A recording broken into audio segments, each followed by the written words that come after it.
Sou Marcelo Burli e esse é o Pronto para Jogo. Maravilha. Aí, garoto. Boa. Estreou bem. Pessoal, estamos aqui mais uma vez com Pronto para Jogo e dessa vez a gente vai falar sobre comunicação de falta. A gente não vai falar hoje sobre aplicação de falta, nada disso. A gente vai falar como a arbitragem deve se comportar e trabalhar para comunicar a falta para o referi e para os técnicos. Eu não sou expert em mídia digital, então eu acho que o Cohen talvez tenha um recado para vocês. Você que está acompanhando o ZebraCast desde o comecinho, muito obrigado. O ZebraCast está cada vez crescendo mais, a gente está conseguindo mais gente gostando de regra e participando junto com a gente. Siga o Instagram do ZebraCast, se inscreva no canal do YouTube. Agora o ZebraCast, a partir do próximo episódio, a gente já vai ter um novo dia para o Pronto para Jogo e o Papo de Zebra continua às quintas-feiras. O próximo Papo de Zebra é comigo, falando sobre Dia dos Namorados. É um episódio imperdível. Eu imagino que o Daniel vai colocar um triple leg para começar o próximo episódio. E hoje o nosso episódio está imperdível, falando sobre marcação de faltas, porque tem muita gente que ainda tem dúvida. Marca flag, entra no campo, você vai descobrir agora como é que faz. O Cohen é o cara do curte, comenta, compartilha. Eu sou só o cara que fica aqui falando essas abobrinhas que você não quer saber, mas que está aqui porque você precisa saber, porque você é árbitro. E aí a gente começa com esse primeiro slide aí que fala sobre durante a jogada. O que o árbitro tem que fazer durante a jogada se ele vira uma falta? Vamos ver lá. A primeira coisa, o primeiro tópico que tem é não tenha pressa para marcar falta. Se você tem, como é que é, dedo nervoso, né, o gatilho nervoso, para jogar a flag de fogo. Flag de fogo.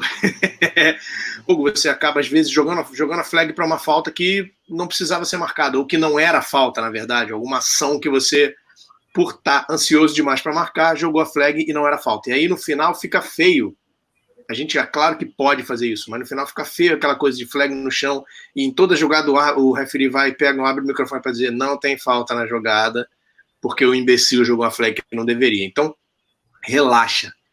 Observa a ação, digere a ação, e quando você tiver certeza de que a ação é uma falta, aí você joga a flag.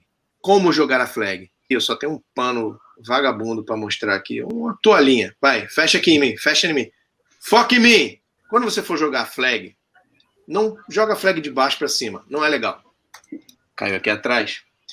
Pega a flag da sua cintura e joga ela por cima do seu ombro, assim. Ó que maravilha. Dessa forma, tem mais chance dela cair no ponto certo. Ah, mas e se você estiver em cima do ponto? Se você estiver em cima do ponto, tira a flag e coloca ela no ponto. Não precisa arremessar a flag. O importante é, você precisa saber se o ponto da falta é relevante para aquela falta, para a aplicação daquela penalidade. E se ele for relevante, você tem que jogar a flag no ponto, exatamente no ponto onde a falta aconteceu. Se você errar, que também, né, nem todo mundo é sniper de flag, se você errar, se a flag cair no ponto errado, tudo bem, porque uma das coisas que você tem que fazer ali, ó, tá ali 2 itens depois, é decorar a jarda onde a falta aconteceu. Então você, durante a jogada, viu a falta, jogou a flag, decorou a jarda onde a falta aconteceu, e depois vai seguir fazendo o que você tem que fazer. Se ela tiver caído no lugar errado, depois da jogada, você vai até a sua flag, pega ela do ponto errado e coloca ela no ponto certo. Mas não chuta a flag. Não tenta fazer isso fingindo que eu não errei mesmo. Não bica a flag para ver se ela cai no lugar. Vai com autoridade, não vai empurrando ela com o pezinho. Vendo, né? Não finge que ninguém, nada disso. Pega a flag e coloca ela no ponto certo, porque você sabe qual é o ponto certo, porque você decorou o ponto da falta. Se por acaso o ponto da falta não for relevante para a aplicação, né, como por exemplo offside, false start, faltas que aconteçam durante um passe, por exemplo, o ponto da falta não é relevante. Nesses casos, você pode simplesmente jogar a flag para cima, aí sim, joga ou de baixo para cima, ou de cima para cá mesmo, para cima, só que a flag tem que subir para as pessoas verem que a flag subiu, e não importa onde ela vai cair. Aí, como eu disse, jogou a flag, viu a falta, jogou a flag, decora a jarda onde a falta aconteceu, e decora o status da bola no momento que você viu a falta, no momento que você jogou a flag. Se a bola estava em posse de um jogador, ou se ela estava solta, ou se era um passe, ou se era um chute, decora o status da bola e a jarda onde a falta aconteceu. E aí é o mais importante de todos os itens desse assunto durante a jogada, na minha opinião, continua observando a jogada. A jogada não acaba só porque você marcou uma falta. Continua observando o que acontece durante a jogada. Muitas vezes a gente tem vários exemplos em vídeo de árbitro que joga flag no ponto durante a jogada, joga flag e imediatamente esquece o que está acontecendo no campo, começa a ir em direção ao referee, a bola está viva, o jogo está acontecendo. Nesse tempo, muita coisa pode acontecer, outra falta pode acontecer, um fumble pode acontecer, uma troca de posse pode acontecer. Se você não continuar observando a jogada, você perde tudo isso e você é um péssimo árbitro. Se tiver uma flag para jogar, como é que eu marco outra falta? Sim, se por acaso você viu outra falta durante a jogada, você pode usar a sua beanbag para marcar o ponto, se o ponto for relevante. Você pode usar o seu boné para marcar o ponto, se o ponto for relevante. Se você jogar a beanbag e o boné e a flag e não tiver mais nada para jogar, dá teu jeito, tira o cinto, joga, bota a caneta no lugar. Dá teu jeito. Mas a questão, o importante de tudo isso, a gente está brincando aqui, mas o normal de tudo isso é que algum ponto vai ser mais relevante do que o outro. E esse ponto tem que ter a flag. É claro que você não tem como saber isso antes das faltas acontecerem, e aí você tem que ir marcando os pontos. Mas em algum momento você vai perceber que uma das faltas que você marcou, o ponto não é relevante, e aí não precisa nem jogar mais nada, porque já tem uma falta, uma flag sinalizando que houve falta. Sua, tá? Flag sua, não flag dos outros.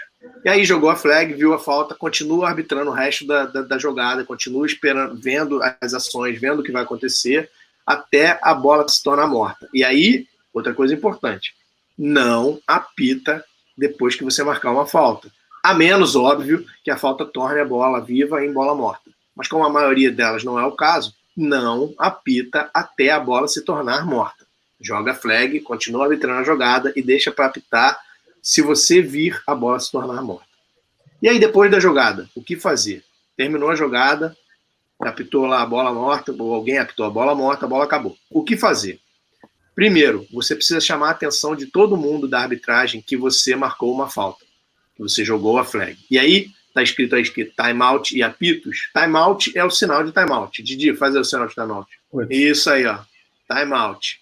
Quando você joga a flag, quando você marca uma falta, o relógio do jogo vai parar. Então você precisa sinalizar timeout para o relógio do jogo parar. E a segunda coisa, para chamar a atenção, é dar vários apitos curtos. Mas não é ficar apitando feito guarda de trânsito que não sabe o que está fazendo, não. Até porque guarda de trânsito também tem os apitos específicos que eles nunca sabem como é. Mas enfim, apitos curtos. Pi, pi, pi, pi, pi, para chamar a atenção do referee que você marcou uma falta. E aí ele olhar para você e vocês começarem a comunicação. Não abandone o ponto do fim da jogada se você estiver marcando o ponto do fim da jogada. Então, se você é um wing, por exemplo, viu uma falta durante a jogada, continuou arbitrando, a jogada morreu, você foi para o ponto do fim da jogada. Esse ponto do fim da jogada, ele é muito importante. Se você estiver marcando esse ponto e não tiver mais ninguém marcando, não sai dele até que algum árbitro chegue no ponto para cobrir ele para você. Depois que alguém chegar, no caso dos wings, um wing do outro lado, na outra lateral, pode chegar no ponto. Ou se os dois wings tiverem marcado falta e tiverem que sair do ponto, espera um outro árbitro, deep wing, ou até, o umpire não, porque o umpire vai precisar aplicar, deep wing ou back judge, chegarem no ponto do fim da jogada para cobrir o ponto para você. Aí você sai. A mesma coisa se você marcar uma falta cujo ponto é relevante. Né, se você marcar uma interferência de passe, por exemplo, deep wing, marcou uma interferência de passe, jogou a flag no ponto da falta. Esse ponto é muito importante, porque ele vai ser o ponto da aplicação, se for menos de 15 yards, enfim. Ele é importante, então ele não pode jogar a flag, tirar ela do chão e sair andando em direção ao referee. Joga a flag, deixa ela lá, e quando terminar a jogada, vai cobrir a sua flag, porque a sua flag está marcando o ponto da falta. E espera algum outro árbitro chegar na flag para ficar ali guardando a flag para ninguém tirar ela do lugar. Aí sim você vai em direção ao referee para passar as informações. Cometi um erro aí nesse quarto item, que ele está dizendo esperar outro árbitro chegar, se descobrir se há outra flag. Descobrir se há outra flag em campo é um item novo. Tá? Depois você vai jogar sua flag, depois não precisa mais ficar guardando nem o ponto da flag, nem o ponto fim da jogada, você vai se dirigir ao referee para passar as informações da flag. Enquanto você está indo fazer isso, você tem que descobrir se existe alguma outra flag no campo, porque talvez você precise conversar com esse outro árbitro para saber qual é a falta que ele marcou, se é a mesma que você, ou se ele tem alguma outra informação com relação à falta ou alguma coisa do gênero, conversa com esse outro árbitro. Se for a mesma falta, vai um dos dois só comunicar. Se forem faltas diferentes, os dois vão para o referee passar as informações. E aí, quando for passar a informação da falta para o referee, passar a falta inteira, entregar a falta inteira para o referee. O que significa entregar a falta inteira? São várias informações que o referee precisa saber. E que se o referee precisa saber, você que marcou a falta também precisa saber. E se você não entregar a falta inteira, você vai gerar mais perguntas e isso vai atrasar mais ainda a aplicação da penalidade. Ou seja, isso vai atrasar mais ainda o reinício do jogo. Exatamente. E aí as informações que você precisa passar. Qual é a falta, obviamente, né? Você tem que dizer qual é a falta.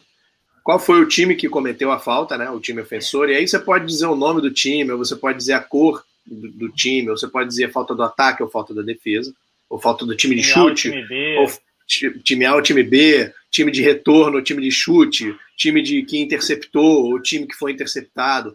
A forma que você achar mais eficiente para dizer qual foi o time que cometeu a falta, qual o número do jogador que cometeu a falta, isso é extremamente importante. Qual foi o ponto da falta, qual é o possível ponto de aplicação da penalidade. Já tem aí cinco, não estou achando minha câmera, 5 itens. Se a bola estava viva ou morta no momento da falta, se a falta ocorreu antes ou depois de troca de posse de time, ou se foi durante uma bola solta, num passe, chute ou no fumble. Essas 8 informações, são os 8 primeiros itens aí desse slide, são essenciais. São 8 informações, não é muita coisa. Como assim não é muita coisa? O normal é só dizer falta de fulano de tal, do time tal. Quando você faz isso, quando você diz falta do fulano de tal, do time tal, o que acontece? Como o Cohen disse, o referee vai ter que te perguntar todas essas outras informações. E aí você vai ter que saber. E eu sei que você não vai saber porque você não sabia que tinha que saber tudo isso, não é? Sim. Aí o referee vai te perguntar, mas foi antes ou depois da troca da interceptação? Aí você vai ficar com aquela cara de, meu Deus, não sabia que isso era importante. E aí vai falar, enfim. Tem que saber essas informações, porque todas elas são relevantes para a aplicação da penalidade. Fala, Diego. Tem um pouco também de credibilidade e confiança, né? Quando você sabe tudo, se algum técnico, algum jogador vir te perguntar, você vai saber explicar. Então você fica mais confiante dentro do jogo, você passa a ter mais credibilidade com as duas equipes. E tanto acontece também dentro da equipe de arbitragem. Quando você passa tudo certinho para o referee, aquele cara já passa a confiar mais em você, entendeu? E tira aquele estigma de que só o referee tem que saber a aplicação, tem que saber tudo, né? Pô, você chega no jogo muito mais preparado, sabendo e ajudando mais, agilizando muito mais o jogo e distribuindo a responsabilidade também, né? Que é importante. A gente fala que o referee é mais importante, mas nem tanto. Todo mundo tem que saber tudo. A coisa é o referee anunciar uma falta incompleta, né? Faltando o número do jogador, isso é... Sim. Isso é totalmente a credibilidade. Então, mas eu acho que ainda pior do que ele anunciar a falta incompleta sem saber o número do jogador, é ele anunciar uma falta e aí, de repente, o pessoal perceber que, calma aí, a falta aconteceu antes da troca de posse. Então, não é bem isso. Aí tem que voltar e anunciar correção. Isso é muito pior. Então, por isso que precisa essas são 8 itens, são só 8 itens. Não é muito difícil. Assim, qual é a falta? É natural, você sempre vai dizer qual é. O time que cometeu, você sempre vai dizer qual é. O jogador, normalmente você vai dizer quem é.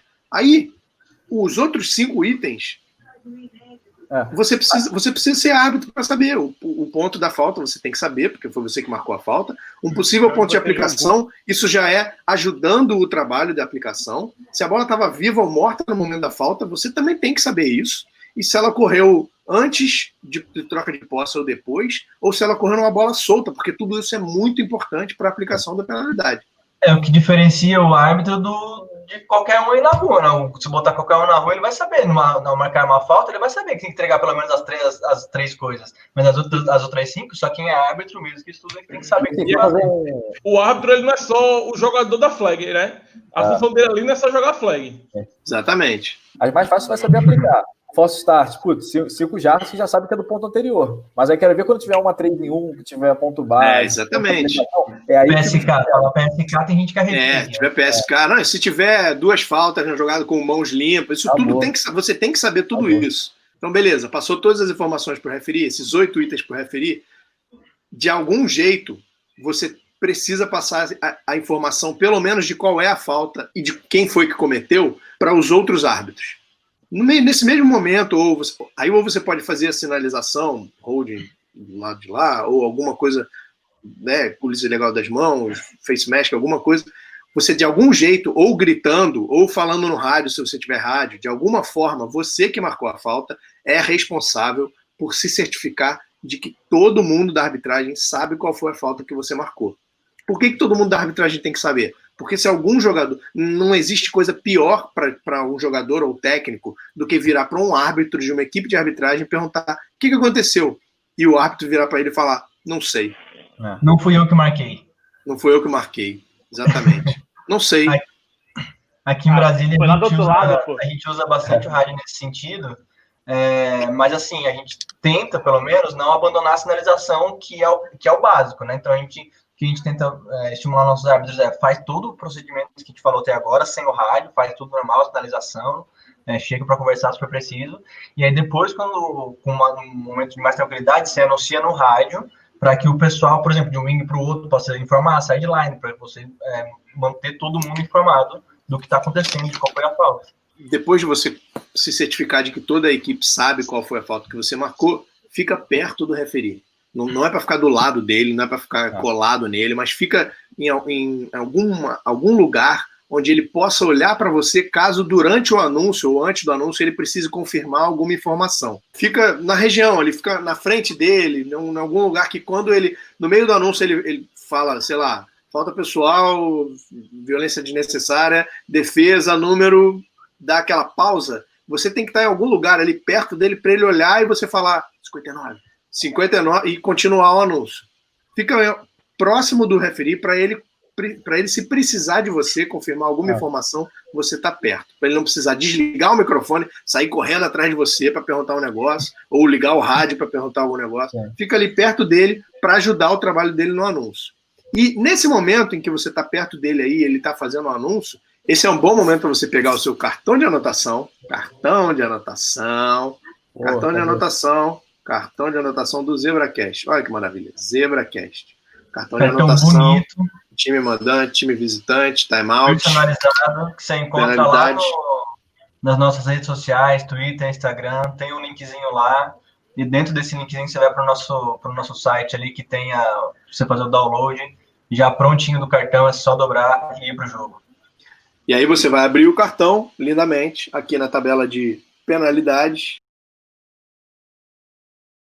Aqui na tabela de penalidade você vai anotar o quarto período em que aconteceu a falta, o relógio, que você vai ter perguntado para o referee ou para quem quer que esteja marcando o relógio, que time cometeu a falta, qual foi a falta, que o jogador marcou a falta e o resultado. No resultado você vai dizer se a falta foi aceita, declinada, se aconteceu um offset ou se ela foi cancelada pela regra, e se algum outro árbitro tiver marcado a falta junto com você, você pode colocar lá a siglazinha do árbitro que marcou a falta junto com você. A gente separou esse slide aí para falar de procedimentos, porque a gente tem algumas situações que são mais... que o manual de mecânica exige um procedimento um pouco mais detalhado e longo por questões que a gente vai discutir agora. O primeiro deles é o procedimento para targeting, né? Faltas por mirar e fazer contato violento. O manual de mecânica exige que o árbitro que marcou a falta vá conversar com um outro árbitro para confirmar a falta, para garantir que o outro árbitro não tenha alguma informação relevante sobre a falta que você marcou e que talvez te diga que não foi falta, para garantir que um outro árbitro não viu alguma outra situação no jogo. Lembrando que sempre que você for um outro árbitro e tiver alguma informação relevante com relação a uma jogada na qual foi marcada uma falta, é sua obrigação ir conversar com o árbitro que marcou a falta para tentar ajudar ele. Se você achar que você tem informações que podem ajudar o árbitro que marcou a falta em alguma coisa da aplicação, é sua obrigação ir conversar com ele. Mas se você não for, o pior que pode acontecer em qualquer outra falta é aplicar a penalidade e o time vai perder jardas incorretamente. Talvez, se as suas informações fossem dizer ao árbitro que a falta não era para ser marcada, o pior que vai acontecer é isso. É um time perder jardas quando não deveria. É ruim? É. Mas não é a pior coisa do mundo. No caso de mirar, no caso de targeting, se você tem informações que talvez retirem a flag da jogada e não vai entregar ela ao árbitro que marcou a falta, o pior que vai acontecer é um jogador do time ser desclassificado e não poder mais participar do jogo. Por isso o manual de mecânica exige que quem marca a falta por targeting tem que ir conversar com o outro árbitro antes de reportar a falta para o referee. E aí pode ser só uma conversa, tipo, chegar e falar, eu marquei, mirar e fazer contato violento com o topo do capacete do número tal. Você viu alguma coisa? E aí o outro árbitro vai dizer, não vi, ou vai dizer, vi, não foi com o topo do capacete, ou vai dizer, vi, foi isso mesmo, só não deu tempo de eu jogar minha flag, alguma coisa assim. Confirmou a informação, vai para o referee passar a reportar a falta. Sim, inclusive, o livro de mecânica fala que, em dúvida, é falta, só que a questão é a seguinte, a gente não tem replay no Brasil, então a gente tem que ter um cuidado redobrado com esse tipo de aplicação, porque a gente pode estar tirando um cara de jogo num ângulo que certamente desfavoreceu ele, mas não foi. E aí tem o procedimento de desclassificação, né, que se aplica também ao fim da aplicação da penalidade por mirar, mas você pode desclassificar um jogador por 2 condutas antiesportivas no mesmo jogo, ou por uma falta pessoal ostensiva, e aí existe um procedimento que o manual de mecânica detalha também, para anunciar, não anunciar no microfone, mas anunciar para o head coach, o técnico principal daquele time, que um jogador dele foi desclassificado. E o procedimento, ele diz que sempre devem ir 2 árbitros. Sempre deve ir o árbitro que marcou a falta, mais o referee, conversar com o técnico principal. Por quê? É para ter uma testemunha para evitar briga? Não, não é isso. É para ter a pessoa que marcou a falta e mais uma outra pessoa junto com ele, para os dois se certificarem de que as informações foram passadas corretamente. Que o número do jogador foi passado corretamente, que as atitudes que ele cometeu, seja lá o que for, foi passado corretamente, e que o técnico principal entendeu as informações que foram passadas. Mas e se o referee marcar uma falta que tem a desclassificação? Quem vai junto com ele? Vai junto com ele o wing ou o deep wing, quem estiver mais próximo do técnico principal na lateral do time ofendido, vai junto com o referee para fazer essa conversa, para ter essa conversa com o técnico principal. Coach, o seu jogador número 93 cometeu uma falta por mirar e fazer contato violento com o topo do capacete e ele se desclassificou da partida. Ou, coach, o seu jogador cometeu uma conduta antiesportiva por provocação, é a segunda dele no jogo e ele se desclassificou da partida. Ou, coach, o seu jogador cometeu uma violência desnecessária ou extensiva contra o adversário, seu jogador, fulano de tal, né, número tal, cometeu uma conduta antiesportiva ostensiva contra um adversário e ele se desclassificou da partida. Uma conversa simples, tranquila, que não vai dar em mais nada, mas é um procedimento de sempre ter o árbitro que marcou a falta mais o referee nessa conversa. E aí a gente separou o procedimento de intentional grounding, porque o intentional grounding é uma falta que normalmente vai ser marcada depois da bola morta e depois de não uma conversa, mas uma conferência visual entre os árbitros. Sim. Porque o referee é quem marca o ponto da falta e é ele quem está vendo se o passador está sob pressão, se está dentro ou fora da tackle box, mas ele não consegue ver se tinha alguém na área onde o passador lançou a bola e nem consegue ver se a bola cruza ou não a zona neutra. Então ele vai sempre precisar da ajuda de um ou mais de um árbitro para marcar a falta. E aí, no fim de uma jogada que parece que é intentional grounding, os árbitros envolvidos na cobertura da jogada já podem, imediatamente assim que acaba a jogada, começarem a sinalizar para o referee ou se tinha alguém na área, ou se a bola cruzou ou não cruzou a zona neutra, ou se tinha uma visão melhor de se o jogador estava dentro da tackle box ou não. E aí o manual de mecânica explica como fazer essa comunicação. A gente aqui está só deixando claro que existe um procedimento que não é só o referee decidir jogar essa flag. Ele precisa da ajuda dos outros árbitros para marcar intentional grounding. E aí, depois dessa confirmação visual e rápida, aí ele joga a flag dele no ponto da falta e vai anunciar o intentional grounding. E, finalmente, com relação à comunicação e o processo de comunicação de faltas, os outros árbitros também têm papel importante, né? Obviamente. Então, o primeiro deles é cobrir os pontos. Se você não marcou uma falta, a jogada terminou, você já terminou de ver as ações na sua área, você não tem mais porra nenhuma para fazer, não fica feito um cone parado no campo. Você não é um inútil. Tem não deveria ser, pelo menos.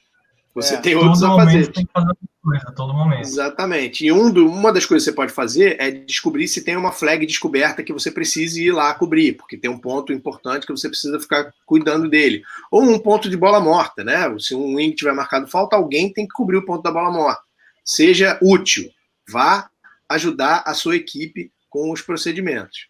Se você estiver perto do head coach, por exemplo, e não tiver mais nenhuma outra coisa para fazer, chega perto do head coach para ajudar a arbitragem a se comunicar com ele. Né? Você pode, por exemplo, chegar perto do head coach e quando você entender qual é a falta, já dizer para ele, a falta foi tal e as opções são tais, o que você quer? E aí ele vai te dizer o que você quer e você passa para você ajudar na comunicação com o head coach se você estiver perto dele. Quando o umpire começa a aplicar a penalidade, né, pega a bola e começa a aplicar a penalidade, nesse momento a flag no chão já não tem mais relevância. O ponto onde a flag está já não tem mais relevância. Essa é uma boa hora para você abaixar, pegar a flag e devolver para o seu coleguinha que jogou a flag. E o line judge, isso a gente vai falar mais claramente sobre isso no próximo vídeo, quando a gente falar sobre aplicação e anúncio de penalidades. O line judge é o... Como é que você falou? Ele é o que tira a prova real do... Prova real, exatamente. O line judge é a prova real da aplicação. Ele vai ficar no ponto da aplicação, vai esperar a aplicação acontecer e depois ele vai fazer a aplicação também para ver se chega no mesmo ponto em que a bola foi.